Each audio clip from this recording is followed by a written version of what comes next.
Hello and welcome back to my channel. Today we are continuing on with this podcast idea from the car. So let's have a look, let's have a gander, let's have a chat about all things friendship. I think for me, I could never be the current version of myself that I am now with past friends. I grew up in a really small town in England, and some of the friends that I met when I was a young child stayed my friends until even now.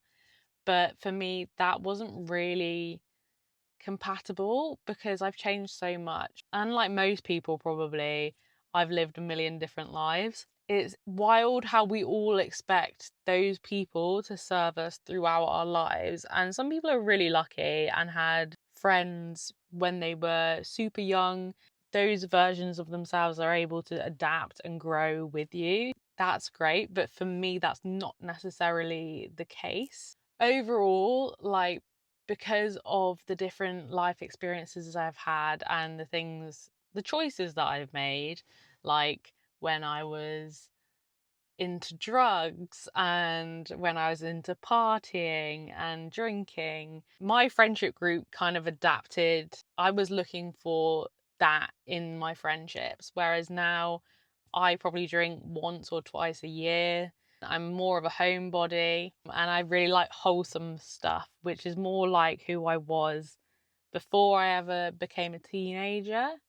So it's really fascinating because now I could probably relate more to people that I was friends with before the ages of 14 than I would from 15 to 21. A lot of friendships for a lot of people are based on proximity. What school you go to, what area you grow up in, what classes you have. And so it's all really based on convenience. Of course, you're going to have friends throughout your life and grow together whilst you align. In school you're going to align because you have the same routine, the same schedule. I think that's completely normal, but it is a little bit disheartening when you reach your 20s, nobody's in school anymore, and you feel at a loss with friends because you've grown up with people similar age to you, similar situation, and then you're sort of pushed into it out of nowhere. And again, you're sort of lost with it. You're lost with who you are because for so long your identity was made up of who your friends were. I think something that was really hard for me as I got a bit older was noticing that some friendships don't end. There isn't like a dramatic stop point to any of it. They sort of just gradually fade away. When I was a late teenager, early 20s, maybe I'd have fallouts with people that were more dramatic and like a friendship breakup. But actually, the ones that hurt the most are the ones that fade into nothing over time as you're both busy living different lives. And there are definitely people that I thought would be permanent, like we'd grow old together. They'd know every single version of me, but it just ended up not being that way. I think that also is a testament to how I've moved around the country. I've lived in different spots, whereas a lot of people that I know stayed in the place we grew up in and they've been able to maintain those friendships. It's kind of shown who's real and who's not, like who's made the effort with me when I'm not just down the road, easy, accessible, ready to party, like who reaches out and continues that friendship. But I don't think anyone did necessarily anything wrong. I think we just grew in different directions, and that's sometimes kind of harder to accept. But no one really prepares you for how lonely growth can be. If I'd stayed the same version of me that I was when I was 15, I wouldn't like myself. I simply wouldn't be happy either. I wouldn't have met the people that mean the most to me now if I would have never evolved and changed. So as much as I wish I kept a lot of the friendships that I maybe had then, I'm also willing to accept that I wouldn't have the people that I have in my life now if I stayed the same. Sometimes choosing yourself is choosing the distance that you put in between the people that once meant the world to you. I guess if you're grieving a friendship that didn't end badly, but it ended quietly, you're allowed to miss that. Our lives were all set on a similar path at one point, and then we all sort of split off. That can feel really isolating, especially if you've moved around, you've changed it up a bit, and you still see people that you grew up with maybe doing the same sort of things that you know. That comfortable routine can give you a bit of FOMO, but now I could not say that I could do that anymore. I'm super happy with making my own traditions, making my own routine. I think also eventually you will learn to accept that some people won't show up the same way that you do. That's okay, and it's okay to let people go who don't necessarily match how you are as a person. But at the same time, I do also believe that people require grace. People are busy and healing and growing, and you can't expect people to always put a friendship first. If that friendship is stable and reliable, you know that person is always there, even when they may be busy with life. I think obviously the most important thing is loyalty and sticking to your word, being honest, open, and vulnerable with your friends, and not putting on a persona. I find that really hard, honestly. I find it hard not to wear a mask of being completely like hyperactive and like the fun friend. I never want to bring anyone down in a friendship setting. So I think over time I've become more comfortable with being vulnerable in front of peers rather than just keeping that to a really close circle like a partner or my mum. We all just deal with friendships differently, and sometimes you want to spare a person from having to witness you in all your might as you grow through different parts of your life. So the final part of this video is all about how I really long for female friendships. I've always grown up having a very mixed friendship groups. It was always boys and girls, which in itself was really healthy and great, and I learned a lot. But as I got a bit older, I thought I would really love like a girl group, you know? I'd really love just girls doing girly things, not being ashamed of it, having a cocktail, you know, bottomless brunch, just things like that, you know? I really wanted that sort of release of girlhood. I actually did fix this for myself and for, I'll be honest, a few other people because I involved them in my plan. And that is sort of reaching out and making yourself feel vulnerable, which was a really scary thing to do for sure. Essentially, what I had done was move to a new area, and I wanted to seek out some female friendships that we could, you know, hang out. Nothing too high maintenance. I'm a busy person. People are busy at this age. Everyone's at a different point in their lives.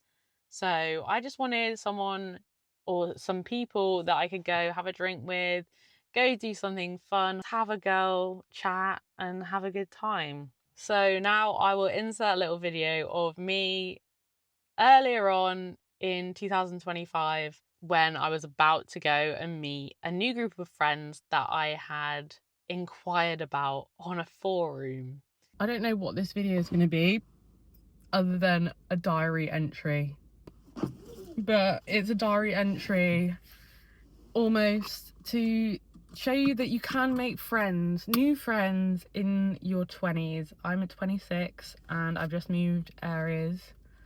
I don't know anyone here. The backstory is I posted on a Facebook group of my area.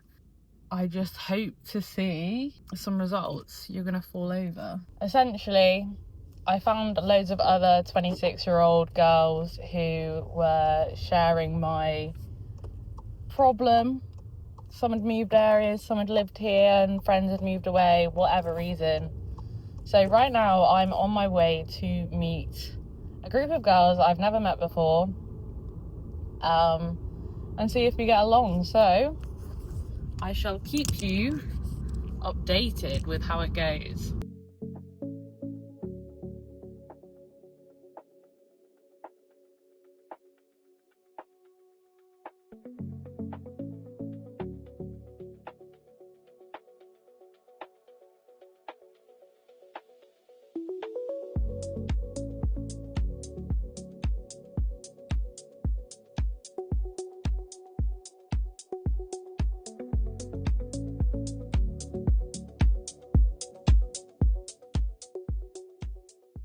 So maybe you can see here that I put myself out and wore my heart on my sleeve.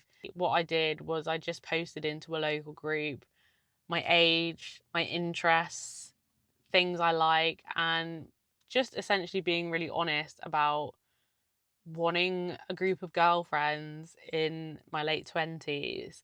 And the response was insane. It was not just me that felt like that at all. Some people have lived in this area all their lives and they still feel like that.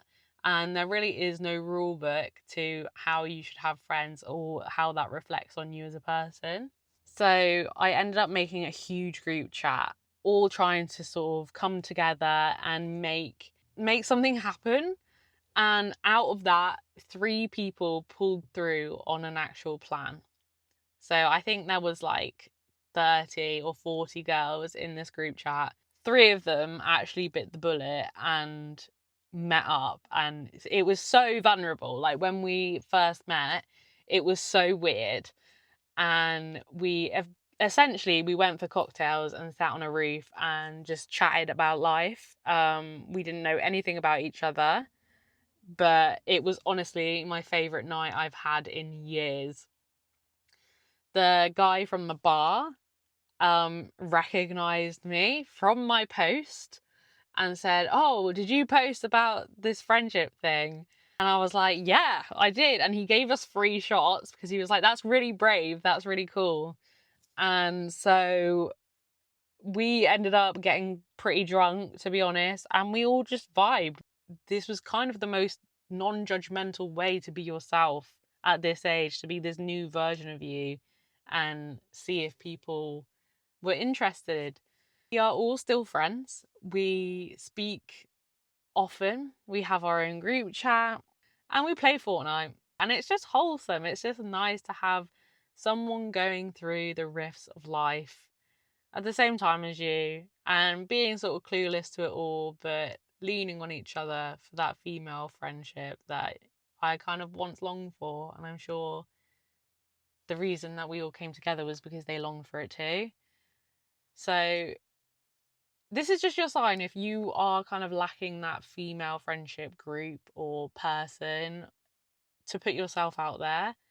Post on the internet. Social media is such a powerful tool and it is so good for certain things. Like, you don't have to just see the bad side of social media and think, oh, it's this, everyone's got this perfect life. Honestly, social media is so powerful and you can use it to your advantage, especially with things like friendships and obviously relationships. People meet their husbands on Tinder and Hinge or whatever. Why can't you meet your girlfriends on the internet, you know? Not everyone's had this easy hand given to them where they went to the same primary school, were born into a family friendship and being able to do that. That's not what's happened for everyone. So sometimes you do have to go and do a little search. But I believe that you can find your people, and you've just got to lead with confidence. Even if that doesn't feel like you, push yourself into a place where you accept yourself, because your friends should make you feel loved and safe and supported, and you'll know that the right people will accept you in all of your might. It's just a really nice thing. So yeah, if you are struggling, post on social media. That's my advice. But all in all, friendship is weird, and we don't have to pretend that we've got it all figured out, because at the end of the day, human beings are community driven. We're a community driven species. We can't survive on our own, and there is nothing wrong with admitting that you're lonely. You know, you can be in the most fulfilling relationship ever, but also lack that female companionship, and or vice versa, obviously, if you're a guy. But yeah, I don't know. Let's just open the door to talk about these things, because I feel like a lot of people are embarrassed, and there's nothing wrong with being honest about life. I hope you enjoyed our little chat about friendship. I shall see you next time, hopefully next week, and we'll keep this up. This is 2 videos on the trot though. So yeah, subscribe, like, comment if you want to.